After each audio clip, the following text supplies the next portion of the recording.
Sometimes the best stories in golf aren't found on tour. You'll find them at the back of the range. And here's your host, Ben Adelberg. And thank you again for joining me here at the Back of the Range Golf Podcast. I am your host, Ben Adelberg, and this is episode 8. We cannot thank Mitch Phillips enough for the voiceover work that he does for us here each and every week, but we're going to keep doing so anyway. So please check him out at mpvoice.com. As always, we appreciate his support and for making us sound better than we really are.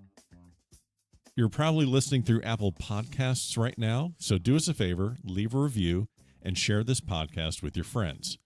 The more people that know about the Back of the Range, the better. And you can also listen to this podcast on Stitcher or Google Play or Overcast. And if you listen to podcasts someplace else and you'd like me to post the episodes on a different podcast client, let me know. Shoot me an email, ben@thebackoftherange.com. I'll see what I can do about making these episodes accessible everywhere that's convenient to our listeners. Also, we are on Instagram. You can find us at the Back of the Range Podcast. This is the best place to get the latest information on the podcast. In fact, as the PGA Tour starts their Florida swing, we are going to be posting live from the Honda Classic this weekend. So this is the best time to follow us on Instagram. Again, it's at the Back of the Range Podcast. So as I said, with the PGA Tour starting their Florida swing, I thought it'd be a great time to release one of the very first episodes recorded for the Back of the Range. Our guest this week is Duke Butler IV from Jacksonville, Florida. Duke grew up in Houston, Texas, but soon found his way to the University of Florida and played collegiate golf with the likes of Matt Every and Camilo Villegas, the 2010 Honda Classic champ. He participated in several USGA events and shared some great stories about those experiences. He's also had some experience working behind the scenes of some PGA Tour and Web.com events, so he has some great insight on how these tournaments function and all of the hard work necessary to have them come off flawlessly. So, Duke, really appreciate you making the time for us here at the Back of the Range. Yeah, thanks for having me on, Ben. Look forward to it.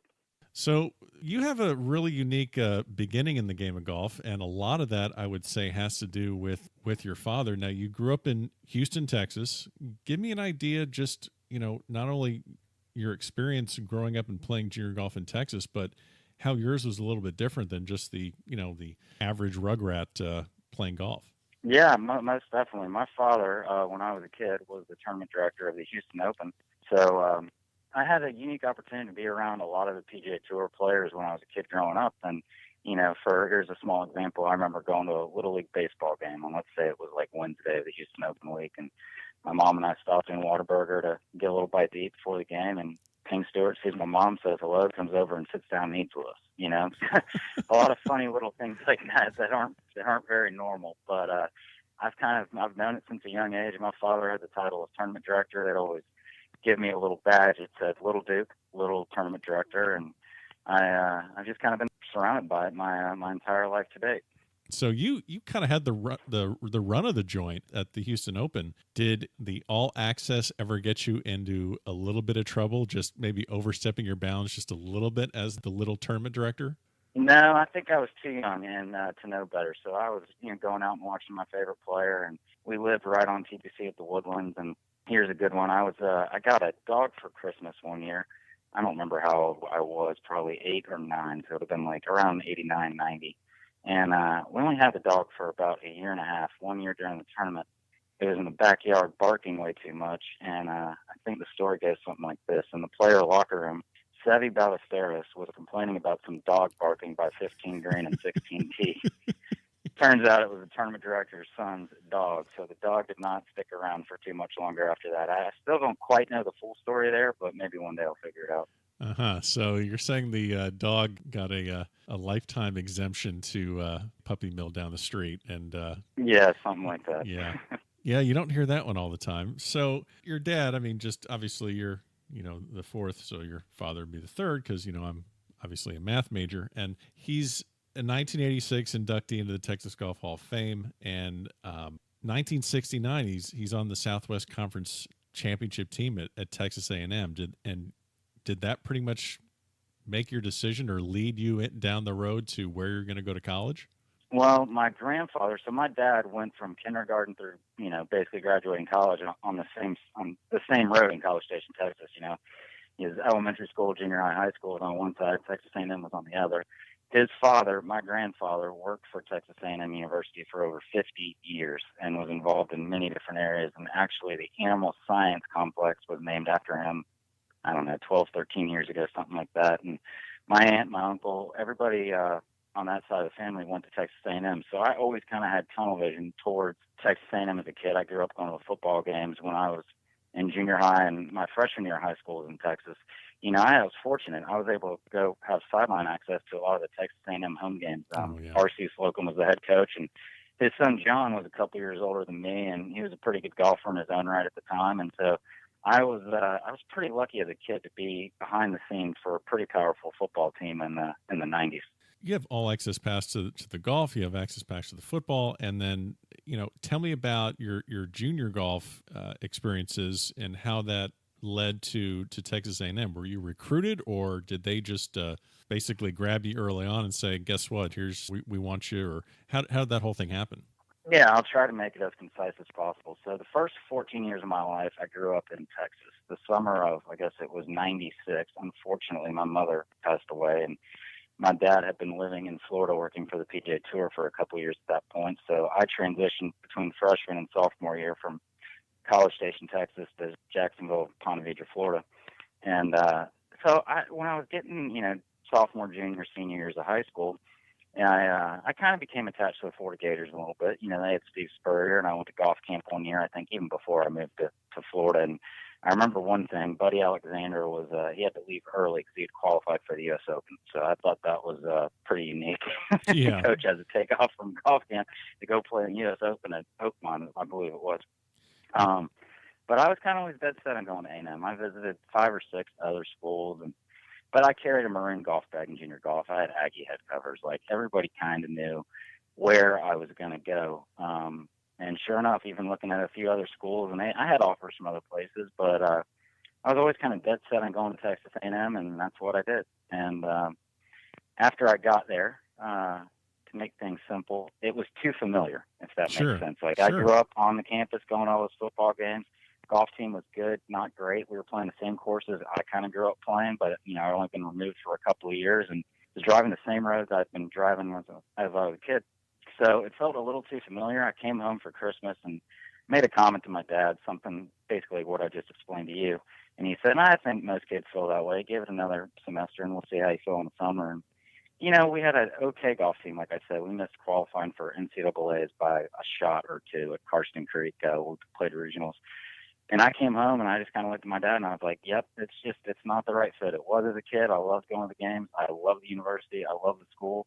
But it feels way too familiar. I think college should feel a little different than this. And coincidentally, Florida won the national championship while I was a freshman at Texas A&M. And I knew plenty of boosters. I knew Buddy a little bit. I'd played against him in some amateur golf in the summers, whatnot, when I was 17 or 18 years old. And so had to make the transition very quietly and carefully. I mean, when I was trying to dial the athletic department at Texas A&M to ask for a release, I think I hung up the phone 30 times before I could dial the full phone number.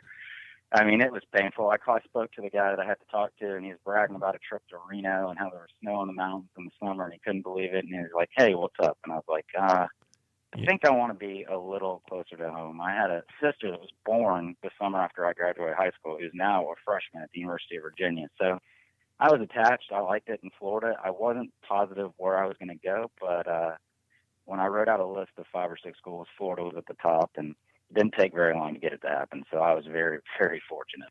Sounds like you had a really probably as easy a transition as you can make about living in Ponte Vedra in the Jacksonville area and just being attached to UF and getting released and getting over there. That makes total sense. What you're saying about college, you should be a little bit uncomfortable and you should have a little bit unknown. If you're driving the same streets, it just sounds like it just wasn't really anything to do with the team or your coach or it just sounds like it just wasn't a unique college experience. It's just an extension of your childhood.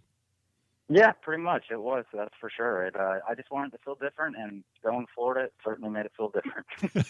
Okay, so leading into that, so give me the one thing, or give me a couple things in Gainesville that just really just hit you as, oh my gosh, I'm not in Texas at all anymore. I mean, I am just this is a different world. What did you Well, it remember? was pretty cool, so I qualified for the USAM in the summer before I transferred for the summer while I was transferring from Texas A&M to Florida. And one of my teammates from Texas A&M, he was a freshman at the same time. We were roommates. He qualified for the USAM that same year at Eastlake, and he was excited for me and everything. And we were checking into the hotel, and Camilo Villegas was like 3 people behind me, and he hits me on the shoulder and was like, hey, one of your new teammates is back there. And we knew who he was. He was really, really good as a freshman. And just to, not to cut you off, but we're talking about the 2001 USAM at Eastlake in Atlanta, where they play the Tour Championship.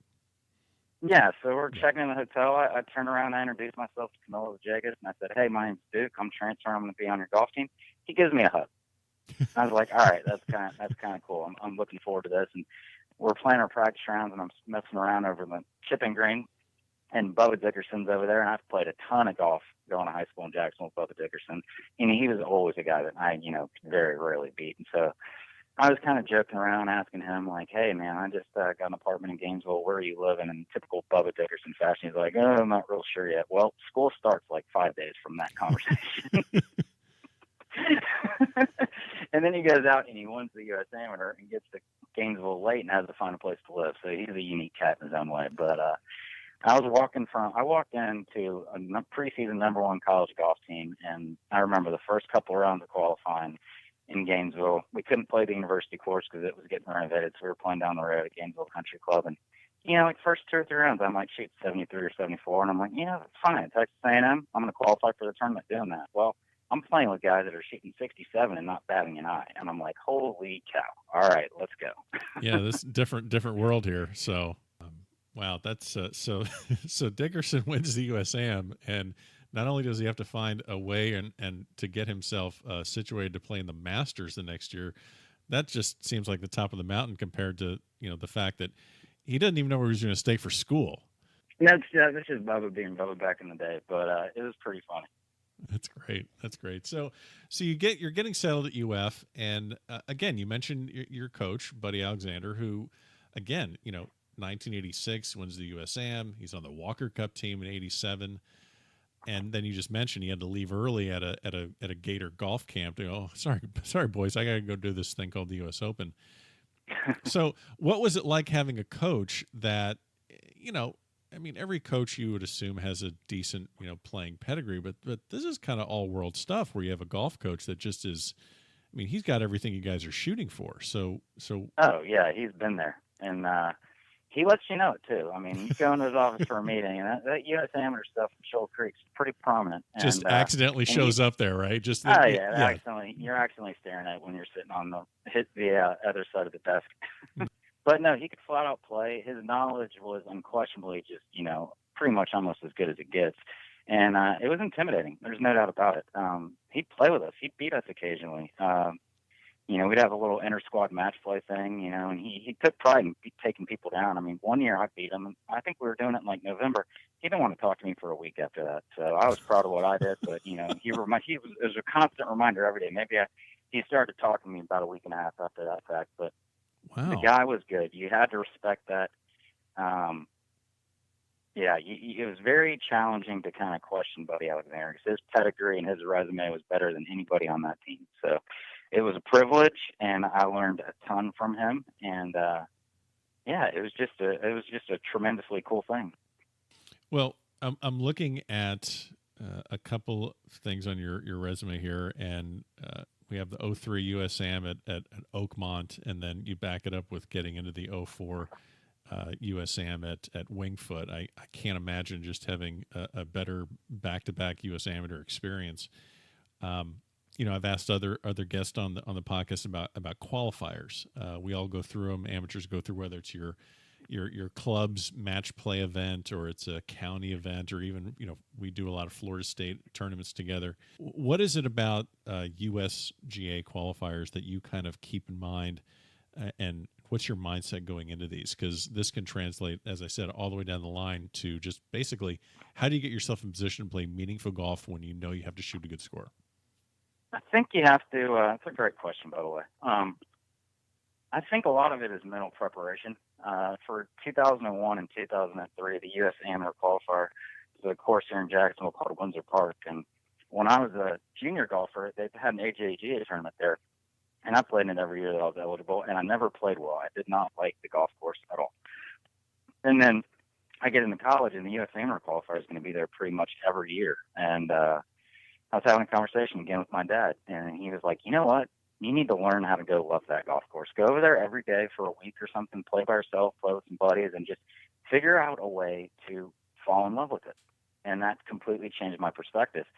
And so I went out in 01 and I qualified. I don't remember what I shot exactly. And then in 03, I think I shot about 70 in the first round, just being patient. I was in a comfortable spot and maybe shot 66 the second day and won it by 3 or 4 shots and just kind of cruised into it. And I just had to find a comfort zone to do that. And then I just kind of found a comfort zone in USGA qualifiers moving forward. So I qualified again in 04. It was a different course in Jacksonville I was pretty familiar with. I think in 05 or 06, I lost in a playoff for the last spot, but I just took a different approach to it, and it worked for me. So really, it's just kind of mentally convincing yourself that you can do it, no matter what the stage is. Yeah, exactly. You know me too. I have to be picky. Even back in college, I still was really, really short, and so a tree line golf course that's not super long is gonna be an advantage for me. Well, I'm glad you brought that up, Duke, because I'm 6'4", and I'm going to delicately say that you're not. So going back to junior golf, high school, college, so people are out driving you by a really decent amount. And, I'm just wondering, the whole distance thing is not going away. I mean, the bomb and gouge and basically the mentality of these kids coming up were just hit it as far as you can and just hack it onto the green and just roll putts in. And, shaping shots is kind of going away and playing conservative. And it's getting more into just bomb it. And you see it on TV. You see it in just about every stage of the game. How did you get through playing high-level golf where you're really getting outdriven? And what do you think of where the game's going with this? I wasn't short in college. I mean, I was short, but like in 2000, 2001, 2002, the guys on my team, like Matt Every, Camilo was pretty long, and he was about my size. I was 30 yards, 20 yards behind those guys off the tee. And when that second Pro V came out, and I couldn't take advantage of it, I went from being 20 to 30 yards shorter. Next thing I know, I'm 50 to 60 yards shorter than them. Yeah. So I made up for it in my short game. And I was a good role player in college from a team perspective. My score was going to count, a high percentage of the time. If I played well, I'd shoot under par. If I played poorly, I wasn't going to shoot a million. So, I was a good 4 or 5 guy for UF when it comes down to it. And, when I was at A&M, I was a 1 or 2 guy shooting the same score. So that's just kind of the different levels of those programs at the same time. But, I kept up with it as best I could. In the summers, I played pretty well and I could free-wheel it a little bit more. But, you just find other ways. Like, I didn't miss a ton of fairways. I was pretty lucky with that. I was, slightly above average putter. And if I missed a green, I had a pretty darn good short game. So I wish I still had a lot of those characteristics. But, they were nice. Don't we all? So, okay, because I was just curious about that, because I think a lot of what you just said really will ring true with a lot of people listening that are, whether they're high-level amateurs or, 10, 15, and 20 handicappers. You do not need to bomb at 300 yards if you can make up for it with good wedge play and good short game, and obviously rolling the ball. What were some of the practice sessions like when you were at UF? Coach Alexander really got you guys on to improve your short game, and what were those sessions like? I'm assuming at a D1 school, you're not just going out and playing every day. There's going to be different things you're doing. Yeah, Buddy loves qualifying. He loves putting us in the fire. But when we practiced, he wouldn't really regulate it too much. I would say a lot of it was just 100 yards and in, or 120 yards and in back then. We had a short game area that was awesome. It was redesigned and reopened my first year at Florida. So we had target greens that we could hit, probably anything up to about, I could probably hit an 8-iron. The other guys might only hit a wedge.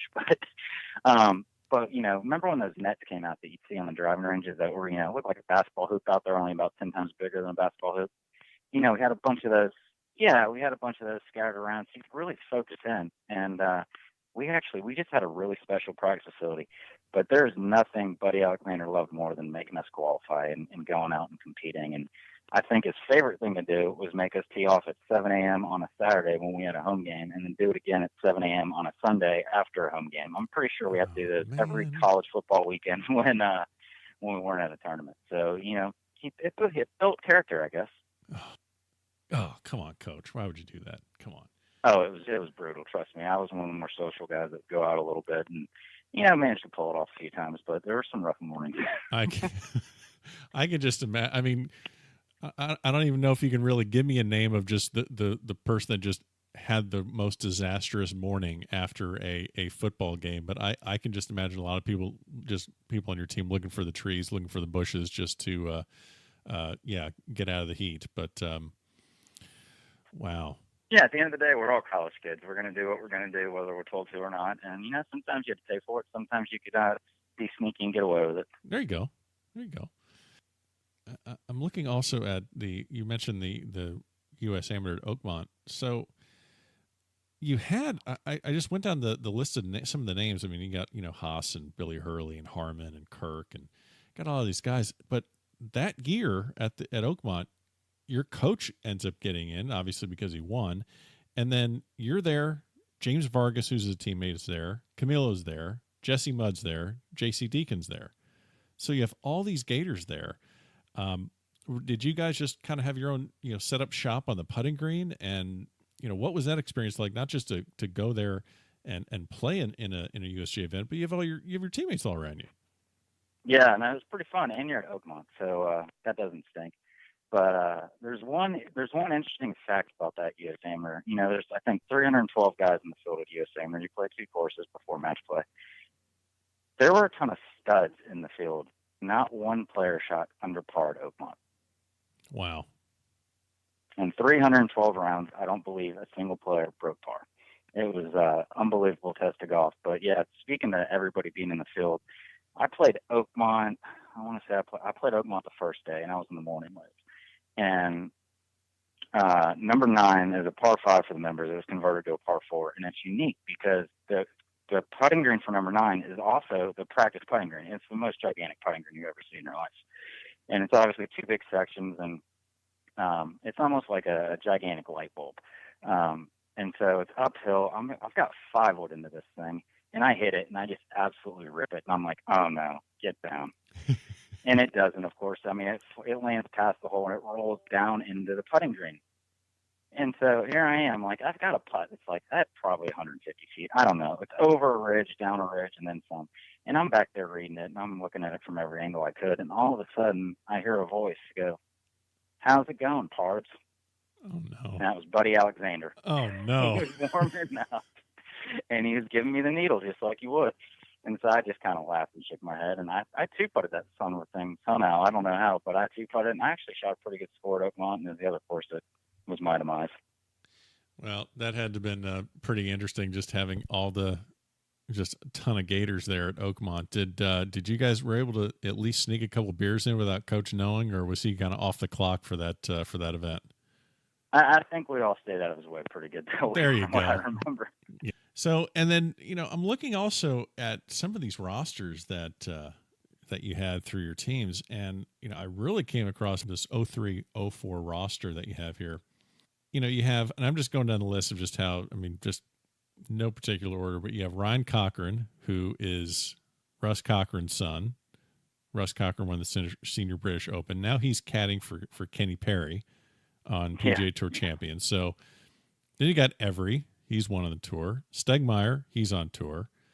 Obviously, you have Camilo. You have his brother, Manuel, who's web.com. Jesse Mudd, who's head coach at Lamar, and he was an assistant at Kentucky. Obviously, to ask, did you see this coming, and did you see all these things happening when you're in school with all these guys? What was it like just having these guys? I mean, just seeing this happen. Just did you see anything from any of these guys that might have this much of a leap into the pro ranks?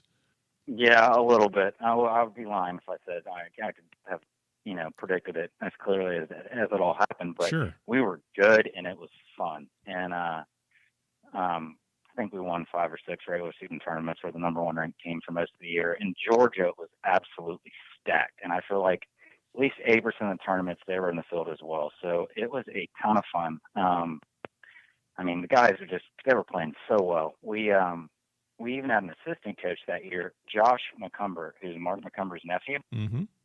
And he had played some professionally and got pretty frustrated with it and was burnt out and came to Gainesville to try to get reignited, I guess, to find that little fire inside himself. And he started playing with us on that spring. He started practicing a little bit in the fall and playing some in the spring. I think he'd hardly played any golf for about a year, just wanting to get away from it. We couldn't beat him. I mean, we were playing great golf. We were the number one team in the country, and there was a period of time where nobody on our team could beat him in qualifying. It was nuts. We were playing Timaquana Country Club in Jacksonville, getting ready for a postseason golf course, and I'm riding a cart with Josh, and we make the turn, and I think he's like 6 under, and I'm like, all right, this is pretty special. He makes a few more birdies. Next thing you know, it's like a pitcher throwing no hitter. I'm like walking, letting him drive the cart. I don't want to disrupt him, distract him, nothing. He shot 62 or 63. It's a course record. It might still be the course record. I don't know.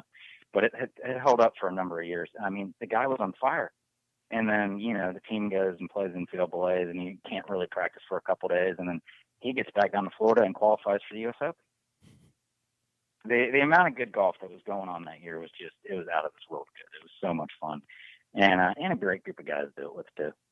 Well, that's really the most important thing. I mean, obviously the great golf and competing is important, but, college, it's all about having fun. So give me some, well, not remotely, not terribly embarrassing stories, but give me some fun stories about just being on the road at some of these tournaments, being in the van and just, give me a good one that's not going to embarrass too many people. Yeah, so we played a tournament in Puerto Rico. It might have been my senior year, which is pretty cool. It was in the spring. It might have been our second tournament of spring. And we go down there. It's my first time in Puerto Rico, and we're staying at a resort. And it's pretty nice. They have a casino in there. And the guy I'm sharing a room with that week, he likes to gamble. And we all kind of go down to the casino for a few minutes, a night or two on the trip. And everybody kind of knows it's going to happen. So it seems to be okay at the time. And sharing a room with Every. And so Matt loses a little bit of money in the casino. Or I don't remember how much, but we're in college, a little bit's a lot. Sure. And like I said, somewhat nice resort. We're getting ready to leave, and I'm like, your bags have way more stuff in them than we got here with. And he's like, yeah, I like these towels, I like these pillows. I lost some money. I'm gonna make it worth my while. Okay, so he goes full Holiday Inn Express thievery on the towels and did he take any lamps or was it just towels? I think he was looking for anything that would fit in his travel gear. Okay, now this is before eBay. I mean, he couldn't sell this stuff, or was he just like hawking this on campus? I think he's just taking it back to the spot. I don't know. I understand. It was pretty innocent at the time, but just college guys being guys. Sure. He's like, I'm going to show them. They took my money. Yeah, exactly. Like that's going to make a dent in their budget. Yeah, this shower cap is mine. So nice. So you get done with UF.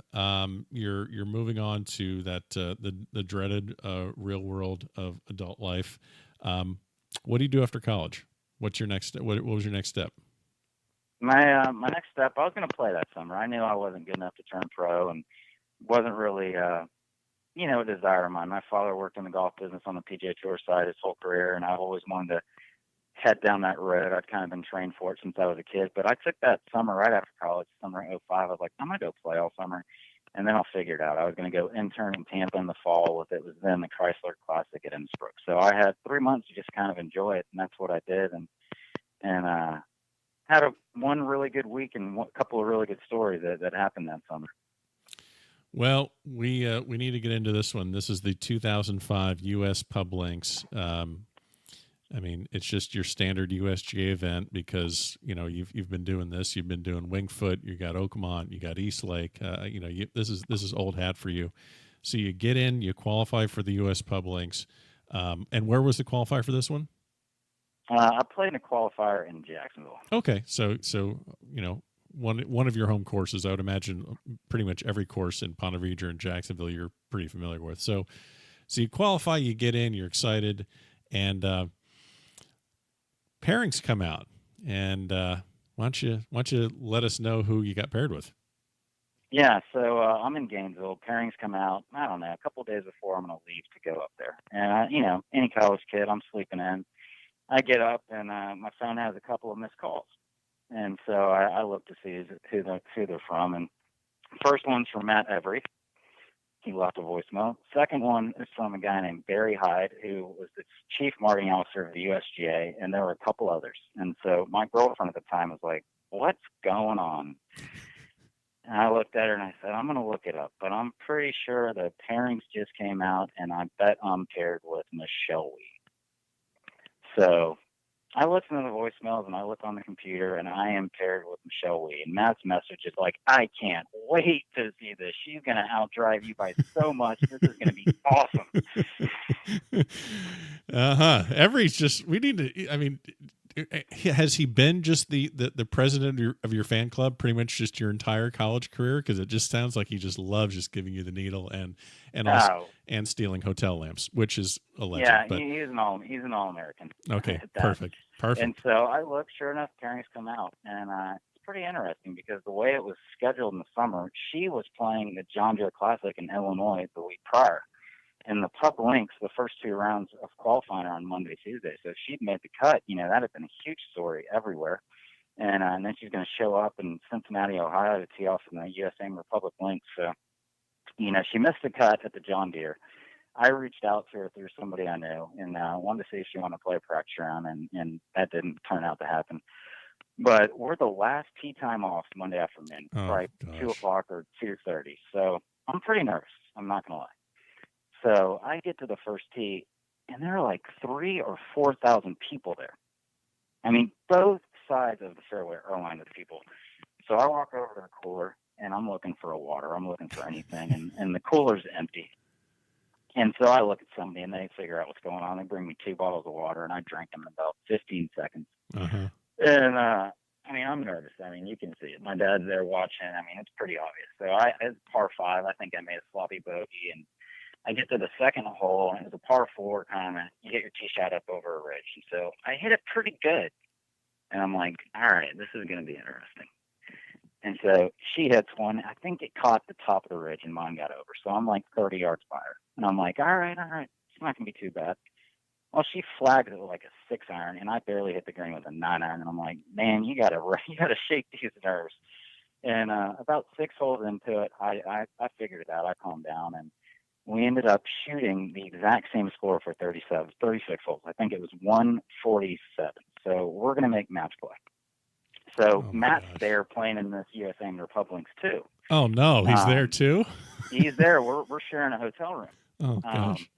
And so, he's a favorite because he had just been low am at the U.S. Open at Pinehurst. So he's, his head, he's feeling good about himself.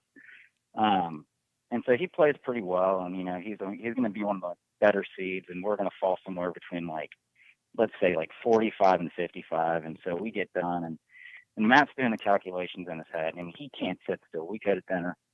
He's like, I cannot wait for these pairings to come out. He's like, I want to play Michelle Wee. I cannot wait for this to happen. So we're sitting at dinner, and he walks outside to call to see if pairings are out 3-4 times. He's so excited about this. It's awesome.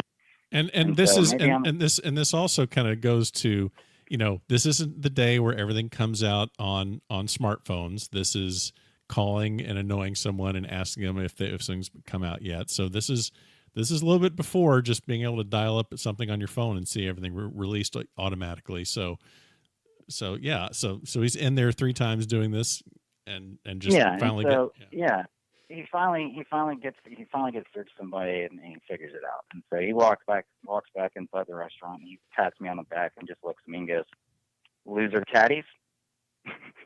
Oh, and you guys got me. Oh.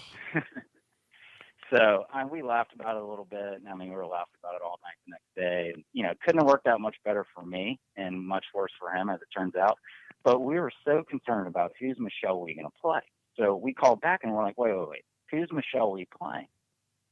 And they're like, Will Claxton. Well, Will played at Auburn. He's in the hotel room across the hall from us.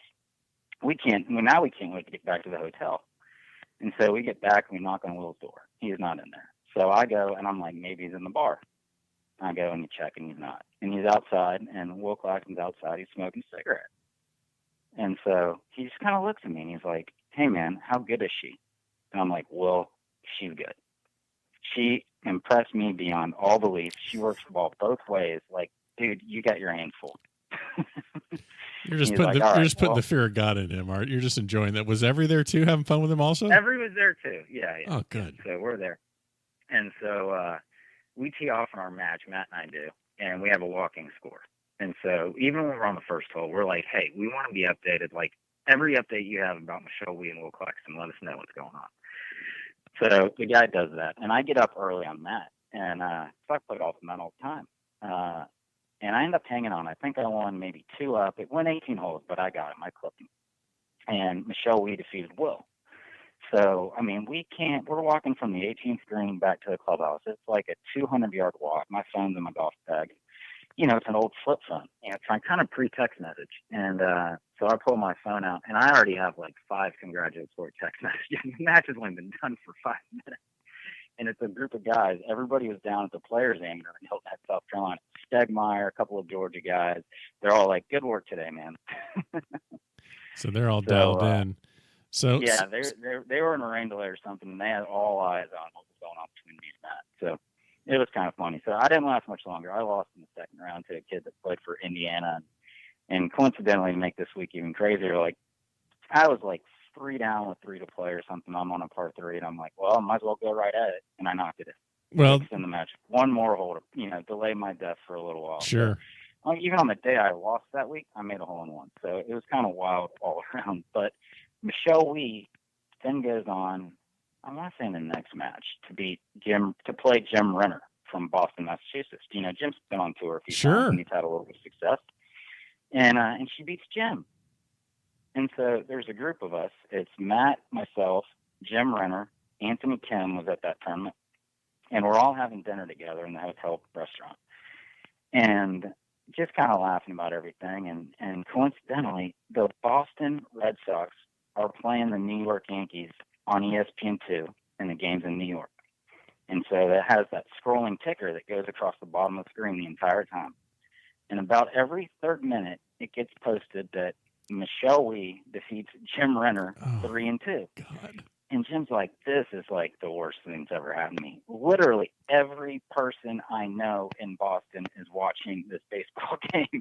And this is going across the screen every third minute. Just yelling to people, hey, Jim, you're on TV again. Yeah, I remember he had to turn the cell phone off. So that was a pretty crazy week. Wow. And the important thing too is that Every took more towels from that hotel, and he's all stocked up. So yeah, I think he's doing all right in that department. Yeah, well, that's the important thing. So, so now you did some playing right after college, and as you said, you pretty much are going the same route that your father went as far as tournament director, and where did you really don't want to say internship, but where did you really get started with tournament ops and prep and things like that? Where did you kind of cut your teeth? Yeah, so I interned with the Tampa Bay PGA Tour in the fall of 2005, and then pretty early in 2006, somebody I knew from my parents working at the PGA Tour, he had left the PGA Tour to start his own sports marketing company. It was then called the McGriff Group, this guy, Bill McGriff. And so he hired me. I was his 4th employee. And so our biggest client was Zurich, and they were the title sponsor of the New Orleans tournament, and he was, slowly starting to build his portfolio. So I came on board. UBS was another client. They were a proud partner of the players at the time, and I was kind of tasked with handling that account best I could. So I did that for a couple of years. We did a couple of really cool things. He came up with this idea to create a replica of the 17th hole at TPC Sawgrass. And UBS loved it. They were like, how do we do that? Let's do it. And so I'd been there about a month, and he came over to me, and he was like, now we got to figure out how to get this thing done in time for the tournament. And the tournament was in March. And so this might have been like the end of January. So we started, looking any which place we could. And we found a company in Jacksonville that did a lot of stuff for amusement parks in Orlando. And we created a thing called the UBS 17th Challenge. It was a 33-yard replica with the 17th hole underneath the tent, we had this sports net company build a huge net like you would see at a baseball game to drape this tent. And we created everything. We built like a pond, and I forget how many gallons of water were in there, but it took water trucks like 3, 4, or 5 days to fill it up. And so that was really, really fun. And then one year, we had 2 of them going. We had the one at the tournament, and then we built one in Rockefeller Center in New York. Oh, wow. So it could be on NBC to promote it. And so it was up there for like 2 weeks' time. And his portfolio kept growing, and that group is now the CAA Sports Golf Division. They probably had $20-25 million in sports sponsorships when I was there, and I bet they have upwards of like $300 million. I mean, they're doing awesome stuff, and so that was kind of my, early education professionally to different sides of the PGA Tour, and I loved it. But what I loved was being on site at the tournaments, getting my hands dirty, doing whatever I could, knowing my way around, figuring out how to solve problems, things like that. So my father was working for the Fries.com Open at the time. He had retired from the tour in 2007 and stayed retired for about 10 minutes. Nice, yeah. He was kind of tasked with the schedule of the PGA Tour and dealing with host organizations. And that year in 2007, the International fell off the schedule. And I think he had pitched it. I might not get this entirely right, but he had pitched like Tiger Woods people that, hey, the opportunity for you to have a tournament might be sooner than you think. And sure enough, that's exactly what happened. They announced the AT&T National was going to happen in Washington, D.C. at Congressional 100 days before the first tee shot of the tournament was hit. So Tiger's people contacted my dad, and they're like, hey, can you help us get this thing started? And so he essentially moved up to D.C. for 3 months to, create a PGA Tour tournament in 100 days, which beyond how he did it is me. I don't understand. But wow. I love that side of it, like little things like that. And that's not a little thing. That's a big one. But then the Fries people, he had brought them on board to sponsor a tournament. They're like, hey, can you, do some stuff for us? And so he's like, yeah, I can. He's like, I'm going to stay in Florida, but, I'll work on your tournament every day of the year. I'll come out there for 100 days, whatever it takes to do it. And so he was president of that tournament for a number of years until it went off the schedule a year ago. And so I was like, hey, how can I help you? And he said, you can just keep learning from me a little bit. I'll mentor you some more. But we need to recruit some players. It was a fall event, didn't have a great field. I was young enough. I was in like late 20s, early 30s. These guys that I played against in college are starting to have some success on the PGA Tour. So maybe I can use that as an advantage. So I would go around a handful of PGA Tour events. And honestly, I started just kind of focusing on the guys that I knew, the Kevin Kisners of the world, the Matt Everys, the Camilos, people like that, I had a different reputation with. They knew I could play a little bit, which helped tremendously. So I had a comfort level of being around PGA Tour guys that I wasn't super intimidated to kind of walk up and talk to them when I was at a tournament. So we did that for a number of years, and it was fun. But, recruiting guys to PGA Tour events is a challenging task for a tournament that's, maybe has a slightly smaller purse. It doesn't have a great date on the schedule. I think there's 40-something tournaments those guys can choose from. And the really good ones only have to play a minimum of 15. So let's I'll let you. Yeah, let me just back up 1 second here, just to kind of level set for people that are listening. So, the Fries.com, you said not the best time on the calendar. So when during the year did the Fries fall? In October. Okay, so it's in October, and this is, I'm assuming, it's before the whole wraparound season with the PGA Tour started. So it's either at the end of a season, or it's now I guess it's more of it was a kickoff. So So again, you talk about recruiting players, and we've spoken about this previously, where the guys that are at the top, the Spieths, the Days, the Rorys, Tiger, Phil, they can play anything they want to. I mean, they have exemptions upon exemptions, and they can do what they want, and But then whenever you hear a guy win a tournament, a middle of the pack PGA Tour player, or someone that maybe doesn't have 100% of full status, sure, they get the trophy, they get the money, they're going to play in the Masters next year, but almost to a T, every single one says, now I can set my schedule. Next year is set. I know what I'm going to play in. So how do you stand out, or how does any tournament stand out and attract the players? Like, what are the things that you focus on? Because that's something that I think would be really interesting to understand. How does that happen? Yeah. Well, the thing there's a couple different ways to answer that. One of the approaches that my dad took, and I'm a big believer in, is identifying the young guys. So the first year I was kind of heavily involved in the Fry's event. It was at Greyhawk. And that year my dad had given sponsored exemptions to Jamie Lovemark and Ricky Fowler. And coincidentally, there was a playoff for the tournament. It was Troy Madison, Jamie Lovemark, and Ricky Fowler, and Troy Madison won it. Yep. So you develop some goodwill with guys like that, and you hope that they continue to come back. And he did that year in and year out. He started doing that in Houston. He'd pick guys that played for the University of Houston, or people that he knew. Hey, these guys are going to have some success out here, and let's give them a little taste of it early on. So every year, that was something that we carefully looked at. Who are we going to give these exemptions to? So just off the top of my head, people that we gave them to. Let's see. Justin Thomas one year when we were out in California. Like I said, Jamie, Ricky, let's see, Bud Colley potentially, Patrick Reed. I think we gave one to Patrick Rogers one year, Kevin Tway, guys like that. You just kind of know who these college guys are, the ones that have the pedigree. I mean, they all do these days. I mean, so many of them are so good. But basically, what story hasn't quite been written yet, and how can we help it happen? Fry's was unique in one way. They owned their own golf course, and it's super private. It's called the Institute. And I think there's a stat. It's like it has less than 500 rounds played on it each year. So not that many people get to see it. We'd invite a player, maybe 15 of them year in and year out, to come participate in an outing, usually on Tuesday of tournament week. So that was one way how we could get a couple others, pay them just a little bit of money to do it. Not a ton. It's not going to change their week overall, but, it's enough to entice them to come out and play. And they play with the VIPs, the Fry's Electronics guests, the Sonys of the world, people like that you'd see in their stores. It was pretty special. I mean, one year we had Tiger Woods out there, and he was doing it. And we'd given a sponsor exemption to Patrick Cantlay. He was still an amateur. And after this 18-hole outing at the Institute happened, Tiger came out. He gave a clinic off the 10th tee, and he's like, hey, this is all about design, obviously.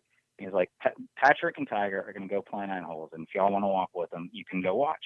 And this is when Tiger was making the comeback. I think it was 2009 or 2010. Exact years escaped me off the top of my head. But that was surreal. I'm out there walking around watching Tiger Woods coming back from everything against one of the best college players in the country, and Patrick Cantlay wasn't even phased. I mean, there's about 100 people watching him. And then that was the first year you could kind of, talk to the PGA Tour about special pairings. And they paired Patrick and Tiger, and I can't remember who the third person was in that group. And I'm watching them get ready to tee off on number 1. It's live on TV. And I didn't know it at the time, but it was kind of a mechanism. But Patrick Cantlay gets behind the ball, and before he walks into it, and he just lets out a huge yawn. And I was like, wow, all right. I don't think I've ever quite seen that before. And it was a pretty cool experience overall.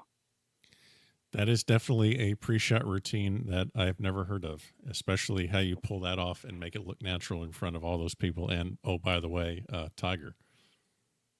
Yeah, no, it was bonkers. It was kind of a sign of things to come, for Patrick Cantlay. Once he stays healthy for a while, I think you're going to see nothing but awesome stuff. So, give me one, and you don't need to name drop here, but I can imagine with trying to get these PGA Tour players to come play in a tournament that maybe isn't at the most favorable spot on the calendar, you would have had to receive some crazy requests, crazy needs from some player that said, yeah, I'll come play, but I need this and this. Or once they're on property, they need something. Give me one that just is just a head shaker of like, what does this guy want? Let me be careful here. Now, there are plenty of them. I mean, for the most part, the guys aren't terribly difficult. There are a few of them that have some odd requests for example, when we were in San Jose for the Fry's, the resort only had 40 rooms, and these are 40 of the nicest rooms you've ever seen. So one of the advantages we had is hey, we'll put you on property. You don't have to leave property all week. And, that would entice some guys, especially their wives. If you could get to their wives and tell them how nice everything is, now that became monumentally easier when the tournament moved to Napa. I wasn't as involved when that happened, but you just go to their wife, hey, would you like to come to Napa for a week in October? And I think about 95% of them say, yes, we would. But, so this is like the equivalent of the Disney tournament. Yeah, like, exactly. Yeah, precisely. the kids are going to love it. But, here's one I can't say. So David Duval is playing in the Frost, and this resort had an awesome locker room too. And so, when I grew up out at TPC Sawgrass, and David Duval was #1 player in the world. I mean, I thought it was cool that I could park next to his black Tahoe when I went out there to practice in the afternoon. And so he's playing one year, and he's opening it up. He's a little more personable, and there's some rain issues, weather issues, a little bit cold weather, and they're about to go out for play, and David's like, hey, Duke, can you help me find a jacket? And I was like, oh, sure. Let me see if I can hop on that real quick. So we had a couple of lockers just stored with stuff, and I went into it, and I found like a navy blue extra large jacket. I was like, yeah, David, here you go. Well, about an hour later, my dad's like, hey, do you know where my jacket went? And I was like, yeah, I gave it to David Duval. And my dad still laughs to this day. He's like, yeah, I never got that jacket back. But, for the most part, it's all funny stuff. You see and you hear some stuff. And, it's just like being around guys. It's like, they have a job to do. I always took it with a grain of salt, like, especially at the Fry's events. And then down the road when I was in Indiana for a couple of years. But, those guys are there to work. Like, if I'm near them an hour and a half before they tee off or an hour and a half after they play, like, I'll give you a pass. Like, you're getting ready to do your job, and it's pretty intense. And, you hear and you see tons of funny stuff, but you hear and you see tons of awesome golf. And at the end of the day, that's pretty cool. Yeah, absolutely. So you mentioned Indiana. So you were there getting the Web.com Tour Finals kind of up and running. Watching golf at this time of year, there's kind of an argument to be made. You're seeing some of these guys on the PGA Tour kind of playing, the so-called silly season events where it's not the full field. But then you look at the Web.com playoffs where these guys are really they're playing for their jobs next year, and it's really, really intense. What are some of the things that you've noticed just being around Web.com compared to PGA Tour events? Is there anything different that you kind of feel? I mean, obviously the level of play is amazing on both stages, but is there a different vibe? Yeah, that was my #1 question going into the Web.com Tour Finals.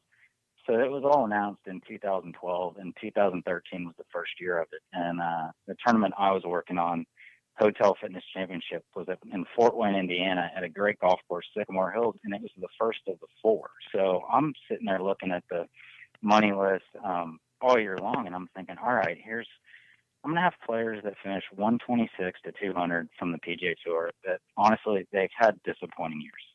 And there's going to be some big names in there. And they've got work to do. They're going to be, they're not going to be happy to be here. And then you have the top 75 guys on the Web.com Tour, and they're going to be elated to be here. Their job secured for another year at least. The top 25 guys are going to be over the moon because they have their card guaranteed. And how is this whole thing going to play out? So, I had to promote the tournament in a certain way too. I had to focus on the guys from the PGA Tour that you'd know of. So that year, Trevor Immelman, his exemption from one of the Masters was expiring. Guys like Chad Campbell, some other guys like Ricky Barnes. I mean, there were plenty of guys that have won on the PGA Tour, that names that could resonate when you're getting out and you're trying to promote the tournament. But then you've got these other 75 guys, and you don't really have a way to promote them. And so you kind of had to take an approach, and it wasn't the easiest thing to do. You had all this promotional material. It was like Jim Furyk, Zach Johnson. Who are all the guys that have graduated from the Web.com Tour? Yeah, they're not going to be here this week, but the next person that's going to be like that you haven't heard of yet, that you will know of in 5 years, Kevin Kisner, Patrick Rogers, guys like that. They're going to be playing in this golf tournament, and they're all good. You just don't know who most of them are yet. And so to kind of come full circle on that first year in Indiana, Patrick Cantlay's playing great. Kevin Kisner's playing great. They're all in contention. And it gets to the 72nd hole, and Patrick Cantlay has like a 12-foot birdie putt to get to 20 under, if I remember correctly. And I played that golf course enough to know how that putt broke. and he read it correctly, and he had a great putt, and somehow it didn't go in. And in the final group, you've got Trevor Immelman out there in the fairway. And Trevor Immelman hits his approach in 18 to like 20, 25 feet, and he makes it to win the tournament. Now, this guy's guaranteed to go back to the PGA Tour. He is so happy. He hung around. He signed every autograph for every member, took every picture. Like, the sense of relief that he had that had come over him was just something that was pretty special to witness. And this is a guy that gets to play in the Masters for the rest of his life. And meanwhile, he wins that event. Right. Yeah. But, you know, going into that week, I was so curious how the guys were going to respond. So I had the staff, all of my colleagues, I was like, hey, will you get me on the radio when so-and-so pulls up? So perfect example again, Trevor Ullman. He arrives in the parking lot. I'm close enough by where I can go over to greet him. And I know Trevor a little bit. He's played in the Fries a bunch, and he's been at some of the dinners that I've been invited to and he was invited to. Just a great guy. And so he's getting ready to get some stuff out of his trunk, and I go up and I shake his hand, and I'm like, hey, you know, let me know if I can do anything for you. And he just looks me squarely in the eyes, and he's like, I appreciate it. He's like, I've got work to do. Like, he was focused. And so I was like, all right, that's cool. Chad Campbell was kind of the same. I mean, there were so many guys. I'd have to go back and look at the field list, but I feel like these guys, I mean, they're so professional about what they do 99% of the time. Like, they were there to work. Yeah. And that's what they did. Yeah, it's really fascinating to let you to have you talk about that, because, you know, we just see what it is on TV, or we say, oh, that life must be the best. You got the corporate jets and the just playing golf for a living. And I mean, it just sounds like they're going into just a grind of a corporate business meeting for about 5 hours. The only difference is that it's outside, it's televised, and they have to hit a ball and be very precise. Yeah, no, it's amazing. Like, so that first year, Kevin Kisner missed the cut the week before. Can't remember exactly where they were playing, but he came up there early, and I was putting him up in a cottage along with a couple other guys that had just been built on site at the golf club. And I had to go to a dinner the Sunday night prior to tournament week, and it was kind of a big deal dinner in Fort Wayne. I had to speak for 5 minutes, something like that. But the who's who from everybody around that area was there. And so we're at a table, you know, it's like a 12-person table, and it's a banquet room full of them. And about halfway through it, Kisner's phone just won't stop vibrating. And I'm kind of looking at him, and I hit him on the shoulder, and I'm like, hey, what's going on? And he looks at me and starts laughing. He was like, I kind of forgot that I was already exempt for the PGA Tour next year. He'd finished in the top 25 on the web.com money list. And he had forgotten it. He was just there to get ready to play in golf tournament. So we're pretty much at the end here of the interview, which deep sigh of relief on your part, I'm sure. But we kind of have something here called just kind of the quick bucket, since we are at the back of the range. And these are just a couple random questions that I like to ask, because it's kind of telling to see what everyone's reaction is to this one. So I'm just going to throw this one out at you. You have Jack's victory at the Masters in 1986 versus, which hasn't happened yet, but if it does, Tiger's 5th green jacket. Which is the bigger victory, Tiger or Jack? That's a really good question. I'm going to give a biased answer, and that's going to be Jack's victory in 86, because when he won in 86, what was he, 46 years old? Is that right? 46 years old. Yeah, well, that's a bigger one to me, and that's, like I said, being personal, because his next start was the Houston Open. He went and took a couple of weeks off, and I think he was fishing the whole time, and he honored his commitment to my dad at the time to go play in Houston, and that was a huge, huge deal for the city of Houston. That's a biased answer, but that's a good one. So we'll definitely accept that one. So the other question I have to ask, you can give one major championship to any player in history, male, female, alive, dead. They can have never won a major, or they could have won multiple. You give one major to anyone. Who would it be? Man, I'm going to be biased again. I'm going to say Camilo Villegas. Okay. When we were in college, he was already a superstar in Colombia. And then when he got out onto the PGA Tour, TV networks in Colombia were picking up every PGA Tour event, because he was playing in them. And he's a rock star down there, and he does a ton to give back. And I think if he were to get one, the platform that would provide him with in South America would be just tremendous.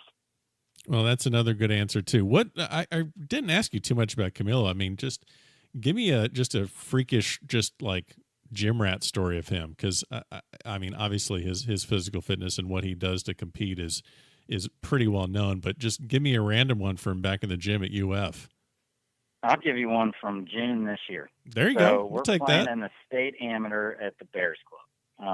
I love how you said we, as if I was there with you. But you go ahead. I understand what you said. You and you were there in spirit. Sure. There you go. Go ahead. And so Camilo he plays and practices out there, and he lives 10 minutes down the road. So I text him about 2 weeks prior, and text goes through, and it's green, not blue. So I'm like, you know what? I waited a little too long. I bet he's down in Columbia. So, I make my normal hotel reservation, and I get done playing Bears Club in the first round. Get a text from Camilo, and he's like, Doogie. That's how he always talks to me. Doogie, come out. I'm practicing. And so I'll try to stop it with the impersonation. I'm terrible at it. So I go out, and it's 3 o'clock in the afternoon. I'm pretty tired. It's 95 degrees, maybe hotter. And he's hitting balls like last week of June. So, it's hot. And we're just laughing and talking. He's hitting balls. I'm making him laugh. It's like college all over again. I'm not. I'm sitting in a cart and shit. And he's bugging me. He's like, hey, go check out of your hotel. Get over to my house. And so Camilo is he's type A and he's OCD. So, he wants to do everything to perfection. And I'm kind of like in my hotel room in the solitude of it for a little bit. And I'm like, yeah, I can't check out until tomorrow, but I'll do that. And I'll come over to your house. And so this went on every day I was down there. Thursday, Friday, Saturday afternoon, we'd go out and we'd practice. And so I was just, asking him what's going on. He's like, I just got back from Columbia and I went down, didn't touch a club, rode my bike the entire time. And I'm like, all right, cool. So what did you do today? He's like, I went for a ride this morning. And I'm like, all right, you got to give me a few more details. And I'm like, how far? He's like, 80. That's 80 miles in the morning. And he's out practicing in the afternoon. And he did that every day that I was there. And it was 100 degrees outside. And he's not on a Peloton. He's riding. He's cycling around Palm Beach. So I get over to his house. And he's OCD about this. He's got a bike room. If we had a club room and we knew how to tinker, we'd be in there all the time. Well, that's how he is with these bikes. And so I'm like, aren't you a little bit worried about, maybe getting hit by a car? He's like, no, not really. We're riding packs and whatnot. And so I'm like, you just rode 80 miles. Where did you go? Now, he gets excited. He's like, I'll show you. He pulls up his computer. He's got, every app, every tracking device, all this other stuff. He started in Jupiter. He went down to Lake Worth. He bounced over to the beach, went up and down some island a couple of times, rode by the breakers once or twice, and then back to his house, 80 miles. Oh, my gosh. And I was like, dude, you're nuts. So he loves doing it. He started doing that after college. In the gym, he loved to work out. He was always in there. The guy was just flat out ripped. And it was pretty funny. You got this ripped Colombian who's an all-world golfer in Gainesville, and he's riding around town on a scooter. He didn't have a car until he got out of college. Oh man, you got to send me a picture so I can upload a picture of that under the show notes, because just a Villegas picture on a scooter. That's, because the scooter joke. Anyway, it was priceless. I remember one time we caught him on 34th Street in Gainesville. We were going down to Gainesville Country Club, and it was raining. And he's riding his scooter down a major road in Gainesville with his golf clubs on his back. That's awesome. Duke, I really appreciate it, man. This has been a lot of fun, a lot of great stories, and we'll definitely catch up again soon. So thanks again for being at the back of the range, and we'll get Every some more towels and lamps next time you see him. We need to get him some more birdies right now. All right. That's it, man. All right. Well, Duke, thanks again. I really appreciate it. All right. Enjoy it then. And there you have it. Another great episode here at the Back of the Range Golf Podcast. Special thanks to Duke Butler IV for joining us this week. If you have any questions, feel free to shoot me an email. Follow us on Instagram also. And if you're listening on Apple Podcasts, go ahead and hit subscribe and share it with your friends. Look forward to seeing you all next week at the Back of the Range.